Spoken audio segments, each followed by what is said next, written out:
على كل حال لازم تكونوا فاهمين، انتوا شايفيني دلوقتي عشان انا بتكلم، لكن لو انا بتكلم من وراء ادوات التواصل انتوا مش شايفيني.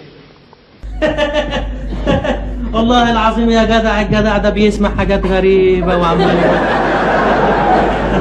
عمال يقول لي ده صحيح يا جدع. انت سمعت ليه يا منصور؟ ده هو اللي ده صحيح بقى. زي ما هو انت قلت ايه انت، ولا عملت ايه انت، ولا انت قلت ايه ولا عملوا لك ايه انت؟ قاعد يقول الكلام اللي احنا مش عارفين نقوله كده ولا حاجة يا جدع. مش فاهم منه اي حاجة. لا ده بتقول ايه يا ابني انت؟ اقول تاني، وانا بتكلم قدامكم كده يا مصريين شايفيني، لكن لما انا بتكلم من وراء وسائل الاتصال المختلفة انتوا مش شايفيني. يا نهار اسود، ايه ده يا جدع ده؟ الواد منصور ماله؟ ما بيجمعش.